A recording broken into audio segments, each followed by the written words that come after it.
जी, नमस्कार साथियों, कैसे हो सभी? आई होप आप सभी अच्छे होंगे, स्वस्थ होंगे और आप अपनी तैयारी भी बेहतर तरीके से कर रहे होंगे। दोस्तों, आप सभी का हार्दिक स्वागत है आज की इस क्लास में।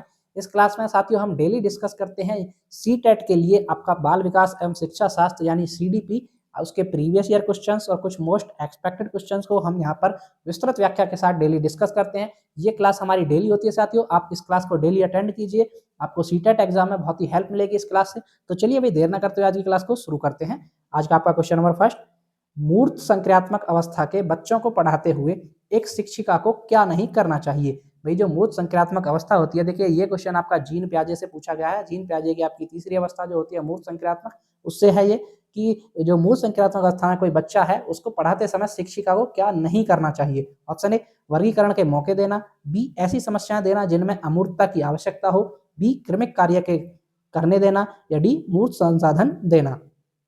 तो देखिए भाई, शिक्षिका को क्या नहीं करना होगा? शिक्षिका को नहीं करना होगा कि ऐसी समस्याएं देना जिनमें अमूर्तता की आवश्यकता हो, क्योंकि भाई बच्चा किस स्टेज में है? मूर्त संक्रियात्मक अवस्था की स्टेज में है, वो अमूर्तता से परिचित ही नहीं है, अमूर्तता जानता ही नहीं है वो। तो वो उससे शिक्षिका को बचना चाहिए कि ऐसी समस्याएं देना जिनमें अमूर्तता की आवश्यकता हो, उसको शिक्षिका से बचना चाहिए। ठीक है, ऑप्शन नंबर बी हमारा यहाँ पर बिल्कुल सही है।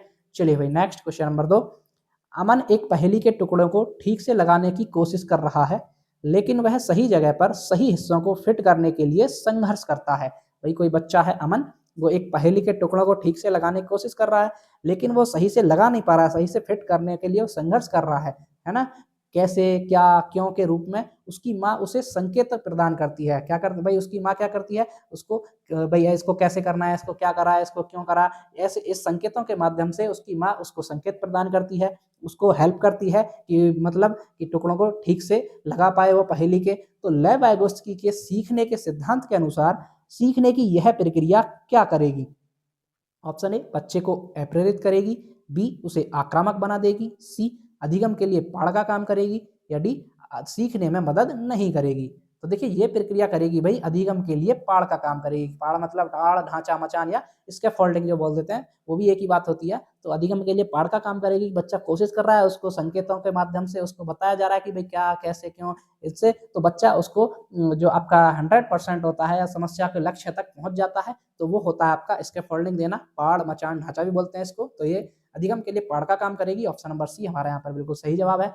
चलिए भाई नेक्स्ट क्वेश्चन नंबर 3, कोहल वर्ग के नैतिक विकास के सिद्धांत के अनुसार पूर्व परंपरागत नैतिक अवस्था के दौरान बालक, भाई जो कोहल वर्ग का नैतिक विकास का सिद्धांत है उसके अनुसार जो पूर्व परंपरागत नैतिक स्तर होता है, जो उसके अवस्था में बच्चा क्या करता है? ऑप्शन ए, सोचता है कि गलत व्यवहार दंडित होता है और सही व्यवहार दंडित नहीं होता है, बी सही और गलत व्यवहार की कोई समझ नहीं होती है, सी अनैतिक होते हैं, या डी असहयोगी होते हैं।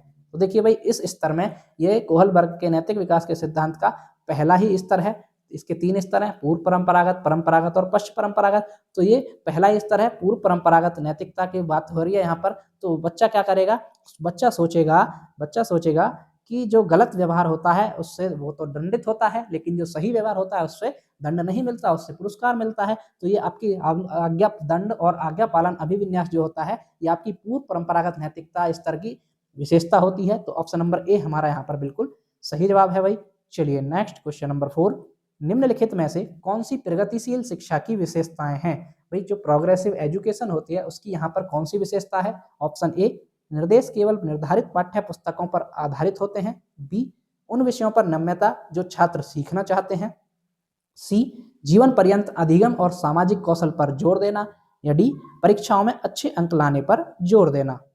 तो देखिए भाई प्रगतिशील शिक्षा की विशेषताएं होती हैं, वो है आपकी ऑप्शन नंबर सी कि जीवन पर्यंत अधिगम और सामाजिक कौशल पर जोर देना। कि भाई जीवन पर्यंत आपका लर्निंग करें, अधिगम हो आपका, और जो आपके सामाजिक मूल्य होते हैं, सामाजिक कौशल होते हैं, उन पर जोर देना है, उन्हें अच्छे से सीखें ताकि आप भविष्य में एक अच्छा नागरिक बन सकें।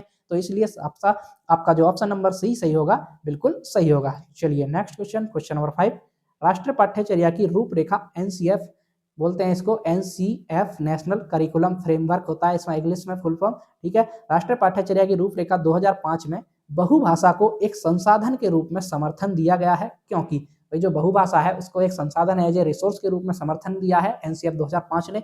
वो क्यों दिया है? ऑप्शन ए, यह एक तरीका है जिसमें प्रत्येक बालक सुरक्षित महसूस करे, बी भाषागत पृष्ठभूमि के कारण कोई भी बालक पीछे ना छूट जाए, सी यह बालकों को अपने पर विश्वास के लिए प्रोत्साहन देगा, या डी इनमें से सभी। तो देखिए भाई यहाँ पर आपका जवाब होगा ऑप्शन नंबर डी, इनमें से सभी, क्योंकि भाई यह एक तरीका है जिसमें प्रत्येक बालक सुरक्षित महसूस करे, भाषागत पृष्ठभूमि के कारण कोई भी बच्चा छूट ना जाए भाई, वही बहुभाषिकता को इसीलिए तो एज ए रिसोर्स के रूप में मान्यता दी गई है कि भाई कोई भी बच्चे अलग अलग भाषा से आते हैं, भाई बच्चे की हर मातृभाषा अलग अलग होती है कक्षा में, तो उनको अगर मानकीकृत भाषा का प्रयोग होगा, बहुभाषा को पर जोर नहीं दिया जाएगा तो बच्चा अच्छे से नहीं सीख पाएगा। तो इसीलिए इसको भी देना है, तो ऑप्शन नंबर डी यहाँ पर बिल्कुल सही जवाब होगा। ठीक है दोस्तों, चलिए भाई नेक्स्ट क्वेश्चन, क्वेश्चन नंबर 6, निम्नलिखित में से संयुक्त राष्ट्र संघ का कौन सा संगठन शिक्षा से संबंधित है। भाई जो आपका संयुक्त राष्ट्र संघ होता है उसका संगठन कौन सा ऐसा संगठन है जो शिक्षा से संबंधित है, ये पूछा आपसे। Option A UNICEF, B UNESCO, C UNO, या डी यूएनएससी।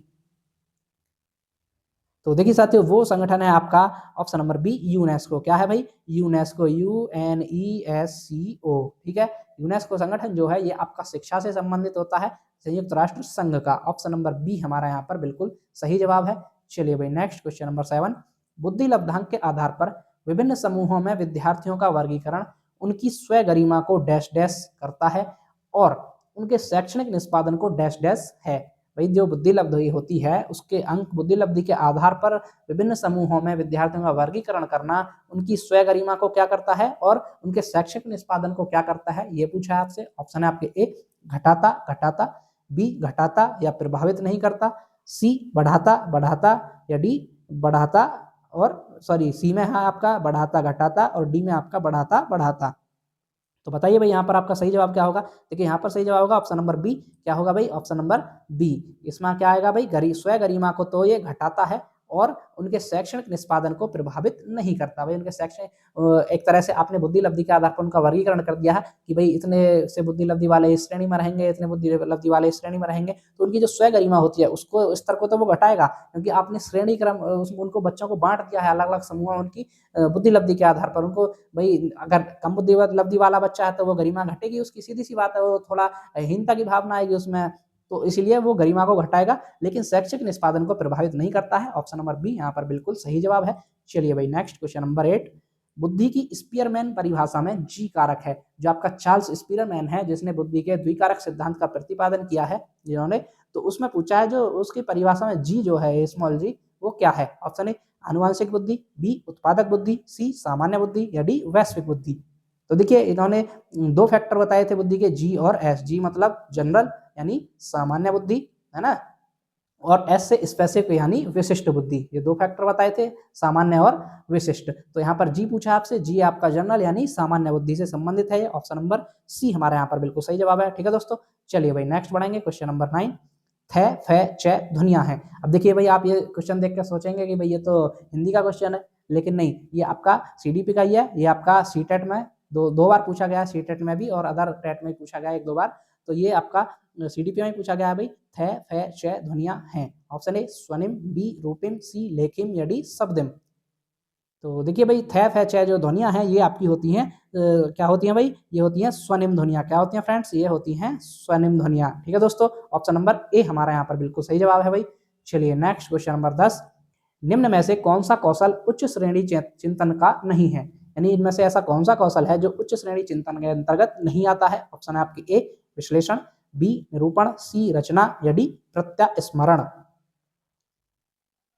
तो देखिए साथियों उच्च श्रेणी जो उच्च श्रेणी का जो चिंतन है वो आपका यहाँ पर नहीं है, प्रत्यास्मरण नहीं है। ठीक है, ऑप्शन नंबर डी यहाँ पर बिल्कुल सही जवाब है। जबकि विश्लेषण, निरूपण और रचना करना ये उच्च श्रेणी के कौशल होते हैं, चिंतन कौशल होते हैं, जबकि प्रत्यास्मरण जो होता है उच्च श्रेणी का चिंतन कौशल नहीं होता है। तो ऑप्शन नंबर डी हमारे यहाँ पर बिल्कुल सही जवाब था भाई।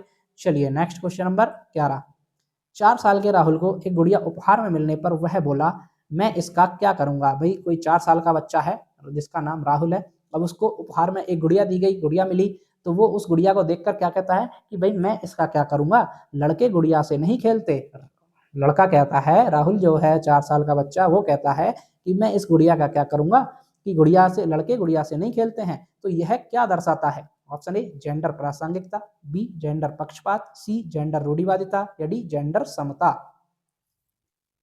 तो देखिए भाई ये दर्शाता है आपका जेंडर रूढ़िवादिता को। किसको भाई? जेंडर रूढ़िवादिता को दर्शाता है, क्योंकि वहाँ बच्चा क्या कह रहा है कि भाई बच्चा बोल रहा है कि लड़के जो गुड़ियों से नहीं खेलते, लड़के गुड़ियों से नहीं खेलते, ये मैं इसका क्या करूँगा? तो उसका लिंग से जोड़ करके उसको उसकी एक धारणा बनी हुई है कि भाई लड़के जो होते हैं वो गुड़िया से नहीं खेलते हैं। इसलिए ये आपका दर्शाता है कि यहाँ पर जेंडर रूढ़िवादिता को दर्शाता है ये स्टेटमेंट। ऑप्शन नंबर सी हमारा यहाँ पर बिल्कुल सही जवाब है भाई। चलिए आगे बढ़ेंगे। क्वेश्चन नंबर 12, अधिगमकर्ताओं को व्यक्तिगत विभिन्नताओं की पूर्ति के लिए निम्न में से कौन सा चरण वांछनीय नहीं है? देखिए यहाँ पर नहीं पूछा है, ऐसे नहीं को बहुत ध्यानपूर्वक पढ़ना है। आप जल्दबाजी में आप क्वेश्चन गलत हो सकता है अगर नहीं पढ़ पाए, ठीक है। यहाँ पर क्या पूछा है भाई? अधिगमकर्ताओं की व्यक्तिगत विभिन्नताएं जो होती हैं, इंडिविजुअल डिफरेंसेस जो होते हैं, उनकी पूर्ति के लिए इनमें से कौन सा चरण वांछनीय नहीं है, यानी कौन सा चरण सही नहीं है? ऑप्शन ए, व्यक्तियों की योग्यता का सही आकलन करना, बी, व्यक्तिपरक अनुदेश देना, सी, सामाजिक आर्थिक स्तर की पहचान करना, या डी, विशिष्ट प्रतिभाओं की पहचान करना। तो देखिए भाई यहाँ पर आपका वांछनीय जो कथन नहीं है, वो चरण जो वो नहीं है आपका ऑप्शन नंबर सी। क्या नहीं है फ्रेंड्स? ऑप्शन नंबर सी की सामाजिक आर्थिक स्तर की पहचान करना। आप अधिगमकर्ताओं को व्यक्तिगत भिन्नताओं की पूर्ति होनी है, करनी है, तो उसमें आपको ये नहीं देखना है कि भाई उसकी सामाजिक पृष्ठभूमि क्या है, आर्थिक पृष्ठभूमि क्या है, ये नहीं देखना है। तो ऑप्शन नंबर सी हमारा यहाँ पर बिल्कुल सही है। चलिए नेक्स्ट क्वेश्चन नंबर 13, संकेत अधिगम के अंतर्गत निम्नलिखित सीखा जाता है। भाई जो आपका संकेत अधिगम होता है उसके अंतर्गत क्या सीखा जाता है? ऑप्शन आपके ए, मनोविज्ञान, बी, पारस्परिक अनुकूलन, सी, वातावरण, या डी, मनोदैहिक। तो बताइए भाई इसको, इसमें क्या सीखा जाता है? तो देखिए संकेत अधिगम के अंतर्गत आपका सीखा जाता है पारस्परिक अनुकूलन। क्या सीखा जाता है फ्रेंड्स? पारस्परिक अनुकूलन, यानी आपसी सहयोग का अनुकूलन। एक तरह से पारस्परिक मतलब आपस में, भाई आपस में अनुकूलन करना। जो संकेत अधिगम के अंतर्गत आपका पारस्परिक अनुकूलन सीखा जाता है। ऑप्शन नंबर बी हमारा यहाँ पर बिल्कुल करेक्ट जवाब है। चलिए next question, question number 14, Suresh सामान्य रूप से एक शांत कमरे में अकेले पढ़ना चाहता है, जबकि मदन एक समूह में अपने मित्रों के साथ पढ़ना चाहता है। भाई कोई दो बच्चे हैं, सुरेश और मदन।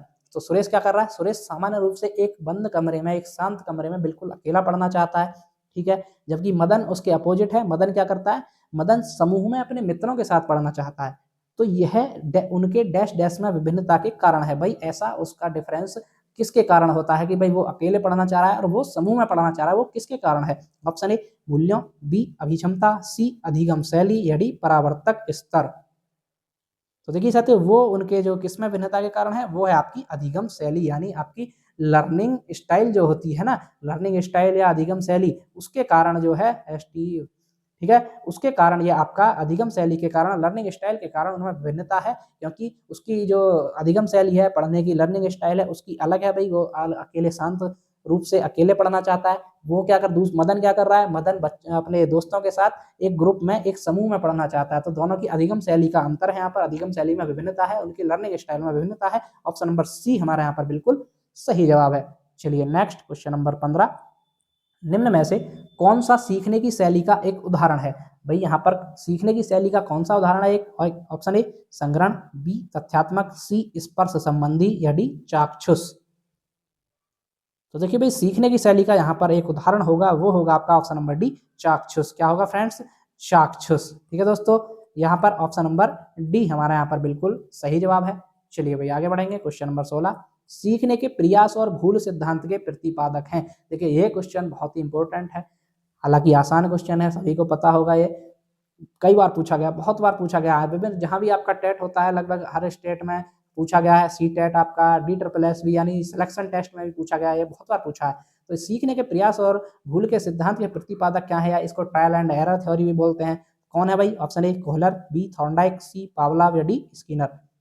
तो देखिए भाई वो है आपके थॉर्नडाइक महोदय। कौन है भाई? थॉर्नडाइक महोदय जो है, जिन्होंने आपका बिल्ली पर प्रयोग किया था, है ना। और आपका सीखने के 3 नियम में 3 नियम बताए थे, 3 मुख्य नियम बताए थे, प्रभाव का नियम, तत्परता का नियम और अभ्यास का नियम, ठीक है। 5 आपके गुण नियम बताए थे इन्होंने, ठीक है दोस्तों, बिल्ली पर प्रयोग किया था।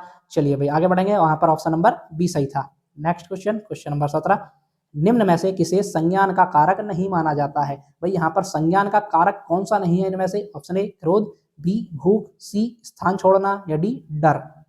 बताइए भाई संज्ञान का कारक कौन सा नहीं है यहाँ पर। देखिए संज्ञान का कारक जो नहीं है वो नहीं है आपका स्थान छोड़ना। क्या नहीं है फ्रेंड्स, स्थान छोड़ना। जबकि क्रोध, भूख और डर ही आपके संज्ञान के कारक माने जाते हैं, जबकि स्थान छोड़ना एक संज्ञान का कारक नहीं माना जाता है। इसीलिए ऑप्शन नंबर सी हमारे यहाँ पर बिल्कुल सही जवाब होता है। चलिए नेक्स्ट क्वेश्चन नंबर 18।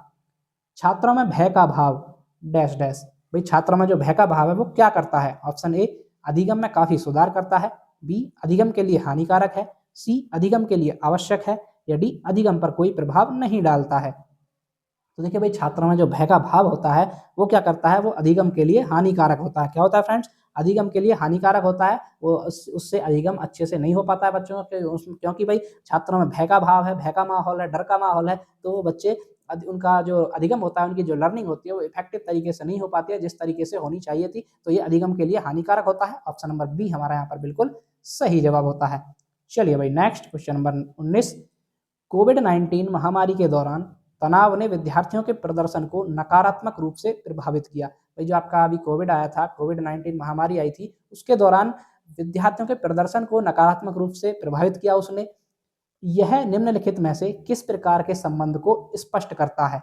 वही जो आपके तनाव था, जो आपके विद्यार्थियों के प्रदर्शन को नकारात्मक रूप से प्रभावित किया था, तो ये पूछा आपसे कि ये किस प्रकार के संबंध को स्पष्ट करता है। ऑप्शन है आपके ए प्रतियोगिता और संज्ञान, बी संज्ञान और संवेग, सी आनुवांशिकता और निष्पादन, डी आनुवांशिकता और वातावरण। तो देखिए भाई वो आपका स्पष्ट करता है ऑप्शन नंबर बी संज्ञान और संवेग को। किसको भाई, संज्ञान यानी आपका कॉग्निटिव डेवलपमेंट जो होता है कॉग्निटिव, और आपका जो आपका होता है संवेग, आपके इमोशंस होते हैं, इनको स्पष्ट करता है कि भाई जो अब तनाव में थे बच्चे, तो संज्ञान और संवेग यहाँ पर बिल्कुल सही जवाब होगा। ऑप्शन नंबर बी यहाँ पर बिल्कुल करेक्ट है। चलिए नेक्स्ट क्वेश्चन नंबर 20। एक शिक्षक विद्यार्थियों को अनुप्रेरित कर सकता है। भाई कोई एक शिक्षक है, उसको विद्यार्थियों को अनुप्रेरित करना है, यानी एक तरह से प्रेरित करना है, मोटिवेट करना है, तो वो किस प्रकार कर सकता है। ऑप्शन ए पुरस्कार देकर, बी सही मार्गदर्शन कराकर, सी उदाहरण देकर, या डी कक्षा में भाषण देकर। तो देखिए इन ऑप्शंस के अकॉर्डिंग जो शिक्षक है वो विद्यार्थियों को अनुप्रेरित या मोटिवेट कर सकता है। कब कर सकता है, कि सही मार्गदर्शन कराकर, जो विद्यार्थियों को सही मार्गदर्शन कराए उनका, तो उनको अनुप्रेरित कर सकता है। ऑप्शन नंबर बी हमारा यहाँ पर बिल्कुल सही जवाब था। ठीक है दोस्तों, तो ये थी हमारी आज की क्लास। आपको क्लास कैसी लगी कमेंट करके जरूर बताइएगा। जो भी साथी चैनल पर पहली बार आए हैं कृपया चैनल को सब्सक्राइब कर लें, ताकि ऐसी इन्फॉर्मेटिव वीडियोस आपको डेली मिलती रहें। तो चलिए मिलते हैं नेक्स्ट वीडियो में, तब तक के लिए धन्यवाद।